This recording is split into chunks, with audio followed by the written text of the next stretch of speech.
আমরা দেখতে পাচ্ছি বাঙালি সংস্কৃতির একটা শুভ নববর্ষ সবাইকে জানাচ্ছি। এখান থেকে আমরা একজন তার অভিভাবকের সাথে একটু কথা বলবো। বলেন আপনার একটু আপনি তাকে এই যে বাঙালি সংস্কৃতি চর্চাতে উৎসাহ উদ্দীপনা দিচ্ছেন, নিয়ে আসছেন। আসলে বাঙালি সংস্কৃতি চর্চা করতে গেলে আমাদের আসলে অভিভাবক যারা আছেন তারা যদি সন্তানদেরকে যদি বাঙালি সংস্কৃতি চর্চা যদি দিকে যদি ধাবিত উৎসাহ উদ্দীপনা না দেয় তাহলে আসলে কিন্তু আগামী প্রজন্ম এই সেই বাঙালি সংস্কৃতি আমাদের যে ঐতিহ্য আমাদের যে এটি কিন্তু জানবে না।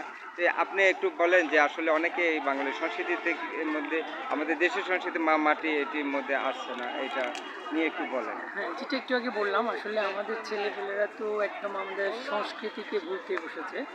ওরা ইংলিশ মিডিয়ামে পড়ে।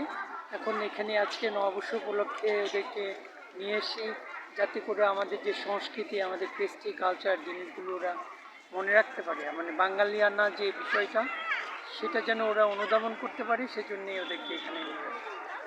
আপনাকে অনেক ধন্যবাদ। আমরা চাই এরকম আরও যারা অভিভাবক আছে সকলে প্রতি আহ্বান থাকবে তারা আমাদের জারি সারি মুর্শিদি লালন ভাটির আমাদের আঞ্চলিক গান, আমাদের আমাদের দেশের সংস্কৃতি সভ্যতা, আমাদের আমাদের দেশের যে ভাবধারা, যে আমাদের যে আঞ্চলিকতা, আমাদের যে আত্মার গান, মায়ের গান, মাটির গান, এগুলো আমরা চর্চার মাধ্যমে আমরা বিশ্বে মাথা উঁচু করে দাঁড়াতে পারবো। আমাদের সংস্কৃতি অনেক বড়, আমাদের মাটি কথা বলে, মার কথা বলে, সেটি আপনারা সবাই চর্চা করবেন। সবাইকে শুভ নববর্ষের শুভেচ্ছা।